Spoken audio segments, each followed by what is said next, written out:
10 000 ans, c'est long, même pour les espèces les plus anciennes. Le domaine Xanthari s'était élevé au pouvoir en l'absence de l'humanité. Ces vaisseaux cristallins glissant à travers les étoiles tels des prédateurs dans la nuit. Ils contrôlaient 60% de la Voie lactée, leur gouvernance étant incontestée, à l'exception de quelques escarmouches mineures avec la Confédération Voth et d'autres puissances inférieures. Le premier orateur Selzarek se tenait sur le pont d'observation de son vaisseau amiral, le Crystal Ascendant, contemplant l'hologramme du territoire du Dominion, une galaxie d'ordre et de progrès sous leur direction attentive. Les primitifs avaient été élevés, les fauteurs de troubles avaient été maîtrisés, et les mythes du passé, les espèces violentes, qui menaçaient autrefois l'harmonie galactique, n'étaient plus que des récits édifiants racontés aux jeunes. Premier orateur, nous avons reçu une transmission prioritaire du vaisseau scientifique Empirical Truth. Son assistante annonça, des fragments de cristal dans sa coiffe tintant doucement tandis qu'elle s'inclinait. Felzeric se retourna, ses écailles irisées reflétant la lumière bleue de l'écran de la coque. Qu'ont-ils trouvé maintenant? Une autre civilisation éteinte? Non, monsieur. Ils signalent des relevés énergétiques anormaux provenant de la zone morte. Les paupières intérieures du premier interlocuteur vacillèrent à de surprises. La zone morte, que les anciens appelaient autrefois le bras de Persée, était en quarantaine depuis des millénaires. Plus rien n'y vivait, pas depuis la purge. « Montrez-moi », ordonna-t-il. L'hologramme se déplaça, se concentrant sur un secteur reculé de la zone morte. Un point rouge clignotant indiquait la source de la perturbation. Le signal était apparu il y a 3 cycles, expliqua l'assistant. Il s'est intensifié. La vérité empirique indique qu'il ne correspond à aucune signature énergétique connue dans nos bases de données. Fouillez donc dans les archives historiques, ordonna Felzeric, un malaise grandissant au ventre. Quelques heures plus tard, le premier chercheur se retrouva dans les archives ancestrales, une vaste salle rarement visitée, hormis par les historiens et les rares chercheurs spirituels. L'archiviste en chef, l'ancien Voslar, un Xanthère si vieux que ses écailles avaient pâli jusqu'à devenir d'un blanc translucide, s'approcha, un cristal de données entre ses mains noueuses. « Nous avons trouvé une correspondance, » murmura l'ancien d'une voix rauque. « C'est troublant. » Le cristal de données fut inséré dans le lecteur, et l'écran holographique s'alluma. Des images anciennes, granuleuses et déformées, montraient d'immenses vaisseaux, de conception brutale, tout en angle vif et système d'armes exposés, tirant sur des vaisseaux xanthères. Les signatures énergétiques de leurs armes correspondaient parfaitement aux relevés anormaux. Ce sont des enregistrements de la Grande Purge. L'ancien Voslar expliqua « Lorsque nos ancêtres ont été menacés d'extinction par les humains, Feltzarek sentit son sang se glacer. Les humains, et les bipèdes violents qui ont failli détruire la civilisation galactique avant d'être finalement éradiqués. Du moins, c'est ce que prétendaient bientôt les histoires. Impossible. Les humains ont été anéantis il y a 10 000 ans. Leurs planètes ont été bombardées et réduites en miettes. Les yeux de Helder Voslar reflétaient la lumière antique de la destruction. Vraiment, l'offensive finale contre la Terre a provoqué une vague d'énergie massive qui a détruit la moitié de la flotte d'attaque. Nos ancêtres pensaient qu'il s'agissait d'un ultime acte de défiance. Une arme suicide. Mais si ce n'était pas le cas, que suggérez-vous, aîné? Et s'ils n'étaient pas morts? Et s'ils étaient simplement partis? Disparus pour panser leurs blessures, se cacher, attendre. Avant que Talséric ne puisse écarter cette idée absurde, son communicateur sonna. Premier interlocuteur, la voix de son assistant semblait paniquée. La vérité empirique s'était tue. Avant que le contact ne soit perdu, ils avaient transmis des images d'une structure s'activant dans la zone morte. C'est énorme. À l'autre bout de la galaxie, dans ce que les Xanthari appelaient la zone morte, une station colossale s'éveillait.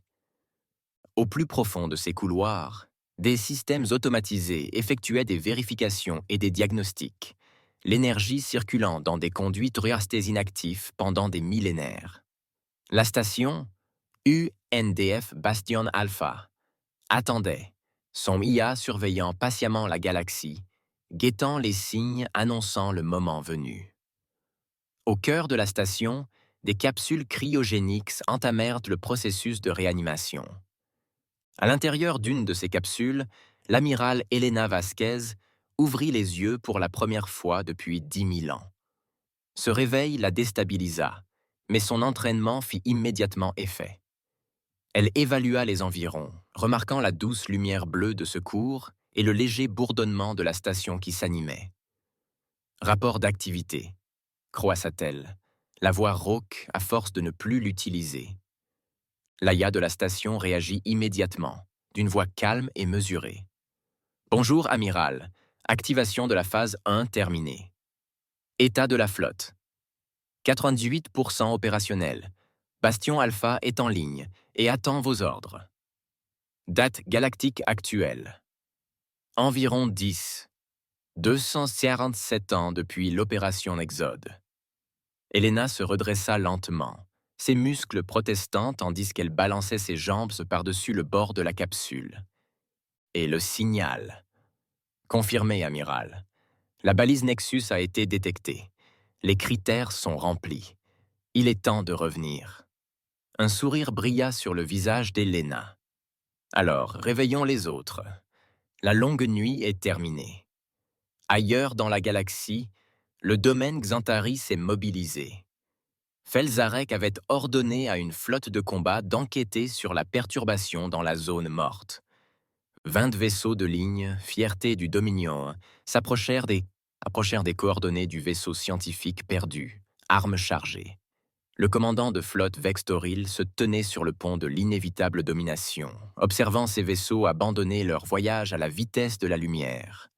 Devant eux flottaient les vestiges de la vérité empirique, sa coque cristalline brisée. Et au-delà, près du premier œuf, quelqu'un murmura.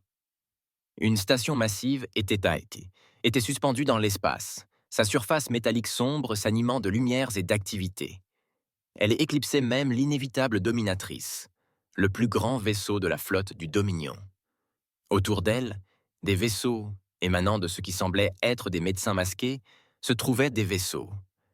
Des centaines de vaisseaux, aux conceptions inconnues mais pourtant menaçantes. Scrutez ces vaisseaux, ordonna Vextoril d'une voix ferme, malgré son pouls accéléré. Monsieur, les signatures énergétiques correspondent à celles des archives historiques. Ce sont des vaisseaux humains. Les paupières intérieures de Vextoril vacillèrent furieusement. Impossible. Les humains ont disparu. Monsieur, cria son officier de communication, nous recevons une transmission de la station. Passez-la. L'écran de la coque vacilla, et Vextoril se retrouva face à une créature imposante à la peau glabre et aux dents plates. Une femelle humaine, si l'on en croit les archives historiques. Ici, l'amiral Elena Vasquez, des Forces de défense des Nations Unies. Elle dit d'une voix ferme et autoritaire. Votre vaisseau est entré dans un espace restreint. Identifiez-vous et précisez vos intentions. Vextoril se redressa de toute sa hauteur. Debeur. Je suis le commandant de flotte Vextoril, du domaine Xantari. Vous pénétrez illégalement sur le territoire du domaine. Ces secteurs sont sous notre contrôle depuis des millénaires. L'expression des humains est restée inchangée. Cette station et l'espace environnant sont sous contrôle humain depuis bien plus longtemps, commandant. Votre présence ici constitue une violation des frontières établies avant que votre civilisation ne parvienne à voler dans l'espace. Vextoril ressentit une vague de colère.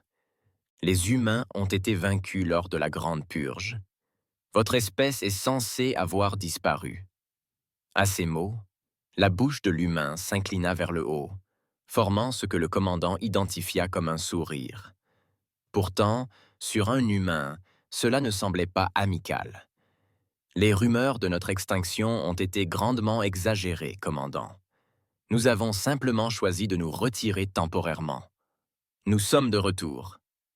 Vous avez 1 heure standard pour retirer vos forces de ce secteur. Cette conversation est terminée. La transmission fut coupée, laissant Vexatol face à un écran vide. Monsieur, son officier tactique prit la parole. Nous détectons des accumulations d'énergie dans la flotte humaine. Elles semblent alimenter les systèmes d'armes. L'esprit de Vextoril s'emballa. C'est 20 vaisseaux contre des centaines de vaisseaux humains. Les chances étaient minces mises, mais battre en retraite serait faire preuve de faiblesse. Considérer les humains comme des égaux, voire des supérieurs. Maintenez votre position, ordonna-t-il, et informez le premier interlocuteur. Les humains sont de retour. À bord du bastion Alpha, l'amiral Vasquez se tourna vers son état-major fraîchement réveillé, les Xantari. Tout aussi arrogante que nos archives l'indiquaient, dit-elle en observant les vaisseaux extraterrestres sur l'écran tactique. Le commandant Reinhardt, son second, hocha la tête. Ils ne reculeront pas. Leur schéma de réaction historique montre qu'ils interprètent le repli comme une faiblesse. Alors, nous démontrons nos capacités, décida Helena. Tactique. Préparez une frappe de précision. Ciblez uniquement les systèmes de propulsion de leur vaisseau amiral. Aucune victime, si possible. Oui, amiral. Helena contempla l'écran, l'air solennel. 10 000 ans de préparation avaient conduit à cet instant. L'opération Exode, le plus grand stratagème de l'humanité, avait fonctionné. Ils avaient disparu alors que la défaite semblait inévitable, se retirant dans les recoins les plus sombres de la galaxie pour reconstruire, évoluer, se préparer. Et maintenant, ils étaient de retour dans une galaxie qui les avait oubliés. Une galaxie qui se rappellerait bientôt pourquoi l'humanité avait été autrefois crainte. « Frappe autorisée » dit-elle doucement. Un rayon d'énergie concentrée jaillit du bastion Alpha, frappant l'inévitable domination avec une précision chirurgicale. Les moteurs du vaisseau amiral Xantari s'éteignirent, le laissant à la dérive dans l'espace. Le message était clair. Nous aurions pu vous détruire, mais nous avons choisi de ne pas le faire. Helena observa la panique se répandre dans la flotte xantarienne. Certains vaisseaux se portèrent au secours de leur vaisseau amiral, tandis que d'autres ajustaient de leur position, leurs armes pointées sur les vaisseaux humains. « Ouvrez un canal », ordonna-t-elle. Une fois de plus, le visage du commandant de flotte Vextoril réapparut à l'écran, mais la passerelle derrière lui était maintenant baignée d'un éclairage rouge de secours. « C'était une démonstration, commandant, » dit Helena calmement. « Nous ne souhaitons aucun conflit, mais nous défendrons ce qui nous appartient. Il vous reste 55 minutes pour vous replier. » À la fin de la transmission, Helena comprit que la véritable bataille ne faisait que commencer. Ce n'était pas une bataille d'armes, mais de volonté. L'humanité était revenue pour revendiquer sa place parmi les étoiles, et la galaxie ne serait plus jamais la même. La résurgence des Titans. La nouvelle se répandit dans la galaxie comme une onde de choc. Les humains, les destructeurs légendaires, les guerriers mythiques, que d'autrefois étaient de retour. Dans la grande salle d'assemblée de la capitale du Dominion Xantari, le premier chercheur Telzeric était confronté à une crise sans précédent. 20 vaisseaux de sa meilleure flotte étaient désormais à la dérive, impuissants, ramenés vers l'espace du Dominion par les êtres mêmes qu'ils étaient allés affronter. Les humains avaient neutralisé leurs vaisseaux avec une précision chirurgicale, puis proposé de les escorter jusqu'à leur destination. Une humiliation calculée qui démontrait à la fois une supériorité technologique et une confiance troublante. Les archives historiques ne nous avaient pas préparés à cela. L'ancien Voslar a admis devant le Conseil assemblé que les humains auxquels nous sommes confrontés aujourd'hui ne sont pas les mêmes que ceux que nos ancêtres ont combattus. Des écrans holographiques montraient tant la station de combat humaine et la flotte qui l'entourait. Les analyses ont montré que leur technologie avait progressé bien au-delà des archives historiques. Leurs vaisseaux se déplaçaient avec une grâce incroyable. Leurs signatures énergétiques défiaient l'entendement conventionnel et leur système de communication déjouait sans difficulté les cryptages les plus sophistiqués du Dominion. « Que veulent-ils » demanda la conseillère Trevenera, sa coiffe de cristal vibrant d'agitation. Felzeric leva les mains pour réclamer le silence. Ils n'ont formulé aucune exigence, si ce n'est la reconnaissance de leurs revendications territoriales sur ce que nous appelons la zone morte. L'amiral Vasquez a sollicité une rencontre diplomatique. Un murmure parcourut l'assemblée. Diplomatie. Avec les humains. Ce pourrait être un piège, suggéra quelqu'un. S'ils voulaient tout détruire, ils auraient déjà pu le faire. Rétorqua Felzeric. J'ai accepté la rencontre. Nous devons comprendre ce qui nous attend. Le vaisseau diplomatique Accord Harmonieux partit le lendemain, transportant le premier orateur Zelzarek et un petit contingent de conseillers. Le voyage jusqu'aux confins de la zone morte, désormais officiellement reconnue comme espace humain, fut tendu. Des enregistrements historiques de la Grande Purge passaient en boucle dans les quartiers privés de Zelalzarek, tandis qu'il étudiait l'ennemi ancestral. Ce qu'il vit le perturba. Les humains combattaient avec une férocité que les Xantaris n'avaient jamais égalée. Ils se sacrifièrent sans hésitation, employèrent des tactiques qui semblaient suicidaires jusqu'à leur succès et s'adaptèrent au revers avec une rapidité effrayante. Les archives montraient que les ancêtres des Xantaris n'avaient prévalu que grâce à leur nombre écrasant et au soutien d'espèces alliées aujourd'hui disparues. Lorsque l'harmonie fut atteinte aux coordonnées indiquées, un vaisseau humain les attendait, élégant, sombre et totalement différent des navires de guerre brutaux d'autrefois. Les Xantaris furent escortés jusqu'à une salle de réunion qui semblait conçue pour accueillir confortablement diverses espèces. L'amiral Helena Vasquez les accueillit personnellement. Elle se tenait droite pour une humaine, avec ses cheveux et ses yeux noirs aux mèches argentées, et semblait évaluer et calculer à chaque regard. Contrairement aux seigneurs de guerre barbares décrits dans les archives Xantaris, elle était posée, éloquente et d'une courtoisie désarmante. « Premier orateur, Telzeric, dit-elle en inclinant légèrement la tête. « Merci d'avoir accepté mon invitation. Veuillez vous asseoir. » La réunion commença par les présentations officielles, puis passa au sujet principal. « Soyons directs, » dit Vasque. « L'humanité n'a pas péri dans ce que vous appelez la Grande Purge. Nous avons exécuté un retrait stratégique, l'opération Exode. Nous avons emporté notre population restante, notre technologie et notre savoir, et nous avons disparu. »« Où ?» demanda Telzeric. Vasque sourit. « Cela reste une information confidentielle. Ce qui compte, c'est que nous ayons utilisé notre temps libre à bon escient. Nous avons reconstruit, progressé et observé le développement de la galaxie de loin. Et maintenant, vous êtes de retour pour reconquérir ce qui a été perdu. » La voix de Thalzarek était tendue. « Pas vraiment, » répondit l'amiral. « Nous sommes revenus parce que la galaxie a besoin de nous. » Elle fit un geste, et un écran holographique apparut entre eux, montrant une immense spirale de ténèbres approchant des confins de la galaxie. C'est ce qu'on appelle la marée du néant. C'est une vague de matière exotique qui consume tout sur son passage. Nos capteurs longue portée l'ont détecté il y a 300 ans. Il atteindra les confins de la galaxie d'ici 50 ans.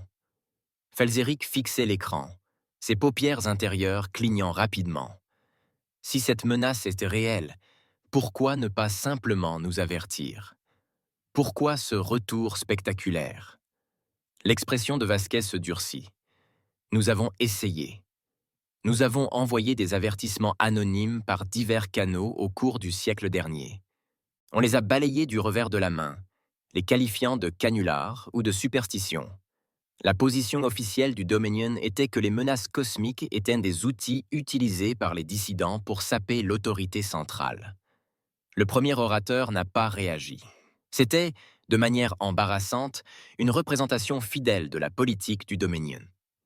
De plus, a poursuivi Vasquez, faire face à cette menace nécessite une technologie que nous seuls possédons. La technologie que nous développons pendant notre absence. Pendant ce temps, dans l'espace contrôlé par les humains, l'opération Renaissance entrait dans sa phase finale. Les immenses chantiers navals dissimulés au cœur des géantes gazeuses et des lunes évidées commencèrent à produire des vaisseaux à un rythme accéléré. Les installations cryogéniques réveillèrent des millions d'humains endormis depuis des millénaires. Scientifiques, ingénieurs, soldats, ces civils se préparaient au combat qui allait déterminer le destin de la galaxie. La commandante Elina Voss se tenait sur le pont du Défiance, l'un des vaisseaux les plus récents de l'humanité, observant son équipage effectuer des vérifications des systèmes. Contrairement à l'ancienne génération d'officiers qui se souvenaient de la Terre et de l'Exode, Alina était née dans les colonies cachées. Pour elle, les légendes de sa planète natale n'étaient que des légendes. Les ingénieurs signalent que tous les systèmes sont en ordre. « Commandant », rapporta son officier en second. Alina acquiesça. « Bien. Cap sur Nexus Point Alpha. Nous devons rejoindre la flotte diplomatique. » Le défiant s'est glissé dans le flux quantique, une méthode de voyage plus rapide que la lumière développée pendant l'absence de l'humanité, et a émergé près de l'immense station où l'amiral Vasquez poursuivait ses efforts diplomatiques. À ce moment-là, des représentants d'autres puissances galactiques étaient arrivés.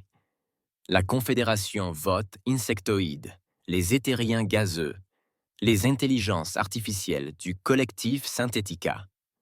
Chacun d'eux observait l'humanité avec un mélange de peur, de curiosité et de scepticisme. Elina fut chargée de les informer sur la marée du néant et de la solution proposée par l'humanité. En entrant dans la grande salle de conférence, elle sentit le poids de l'histoire peser sur ses épaules. Ils étaient les descendants de ceux qui avaient chassé l'humanité de son foyer. Ils allaient devoir désormais collaborer sous peine d'extinction. La marée du néant consume toute matière conventionnelle, expliqua Elina en affichant des modèles de simulation sur l'holoprojecteur. Elle la convertit en énergie sombre exotique qui alimente son expansion.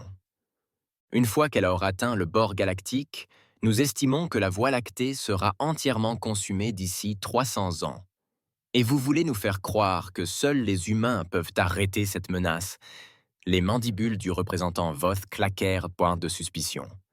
La Lena activa un autre affichage, montrant un énorme appareil annulaire. Voici le réseau Aegis. Il génère une barrière quantique capable de repousser la marée du néant. Nous avons testé avec succès des versions plus petites. Il nous faut maintenant construire le système à grande échelle en des points clés de la galaxie. Et le prix à payer? De l'aide. La silhouette des représentants éthériens laissait transparaître ce qui aurait pu être du scepticisme. Coopération, déclara simplement Elina. Reconnaissance de la souveraineté humaine sur nos territoires reconquis et une nouvelle charte galactique garantissant une coexistence pacifique. La salle explosa en plusieurs langues, des voix s'élevant, discutant et incrédules. Le représentant de Synthética leva une main métallique pour attirer l'attention. « Nos modèles de probabilité indiquent que les humains disent vrai », entonna-t-il. « La menace est réelle. Nous avons détecté des anomalies cohérentes avec leurs données. La question n'est pas de savoir si nous sommes menacés d'extinction, mais si leur solution fonctionnera. » L'amiral Vasquez, resté silencieux jusqu'à présent, se leva. Nous fournirons les spécifications techniques complètes du réseau Aegis à vos scientifiques. Vérifiez nos affirmations. Testez nos théories. Envoyez un SMS à vos scientifiques. Vérifiez nos affirmations. Testez nos théories, mais ne perdez pas de temps à nier. La marée du néant approche, indifférente à la politique. Tandis que les représentants galactiques se disputaient, Elena s'éclipsa vers une plateforme d'observation silencieuse. À travers le hublot en aluminium transparent, elle pouvait voir l'immense flotte humaine rassemblée non loin. Des vaisseaux de toute taille, des corvettes agiles aux cuirassés de la taille d'une ville, flottaient dans l'obscurité comme une promesse ou une menace. L'amiral Vasquez la rejoignit peu après. « Comment l'avait-il pris » demanda Elena. « À peu près aussi bien que prévu », répondit l'amiral. « Les Xantaris sont méfiants. Les votes calculent les avantages, et les Synthetica effectuent des simulations. Mais ils finiront par changer d'avis. Ils n'ont pas le choix. Délina observa un nouveau vaisseau émerger du cordon quantique, le Prométhée, le vaisseau le plus avancé de l'humanité. Il éclipsait tout ce qui l'entourait, sa coque étincelant de technologie quantique intégrée. Il éclipsait tout ce qui l'entourait, sa coque étincelante de technologie quantique intégrée. « Est-ce que sage ?» demanda-t-elle en désignant le mastodonte d'un signe de tête, leur montrant notre meilleur. Vasque sourit faiblement. « C'est un risque calculé. Ils doivent comprendre que nous ne sommes pas les mêmes humains que leurs ancêtres. Nous avons évolué. Nous avons transcendé nombre de nos anciennes limites. Et notre ancienne agressivité. L'expression de l'amiral devint solennelle. Nous la gardons. Elle nous a bien servi durant les années sombres. Elle nous servira encore face au vide. 3 jours plus tard, la Concorde galactique était signée. L'humanité était officiellement reconnue comme puissance souveraine. La construction du réseau Aegis commença, toutes les espèces contribuant ressources et expertises sous la direction humaine. Alors que la première section du réseau prenait forme dans la bordure extérieure, le premier orateur Selzeric se retrouva à nouveau aux côtés de l'amiral Vasquez, observant la construction à travers un hublot. « Vos ancêtres seraient feints de fiers, » dit-il, surpris par cet aveu. Vasquez le regarda pensivement. « Ils ne nous reconnaîtraient pas, je crois. 10 000 ans changent d'une espèce. Nous ne sommes plus les mêmes humains qui ont combattu vos ancêtres. » « Non, acquiesça Selzeric. Vous êtes bien plus dangereux. Vous avez disparu plutôt que d'affronter la défaite. Vous avez attendu et observé dans l'ombre. Vous revenez non pas avec vengeance, mais avec un salut que nous ne pouvons refuser. Le salut est-il si terrible? » Les écailles du premier orateur changèrent de direction. Changèrent de direction. Un mouvement que les humains pourraient interpréter comme un sourire contrit. Cela crée une dette irréparable et nous force à accepter que tout ce que nous croyons à votre sujet était faux. Vasquez se tourna vers le hublot, où l'anneau massif du réseau Aegis scintillait en prenant forme sur fond d'étoiles. « Pas tout, » dit-elle doucement. « Nous sommes toujours l'espèce la plus obstinée et la plus rebelle que vous puissiez rencontrer. Nous refusons toujours d'accepter la défaite, même de la part de l'univers lui-même. » Comme pour ponctuer ses paroles, le Prométhée se positionna près du réseau, ses moteurs quantiques pulsant d'énergie. L'humanité était revenue sur la scène galactique, non pas en conquérant, mais en sauveur, et peut-être un jour en ami. Les étoiles silencieuses témoignèrent tant de ce tournant inattendu dans l'histoire de la galaxie. L'humanité, autrefois au bord de l'extinction, était revenue transformée. L'espèce disparue dans le feu et la défiance avaient refait surface avec une sagesse et une puissance inimaginables. La longue nuit était terminée. Une nouvelle aube s'était levée.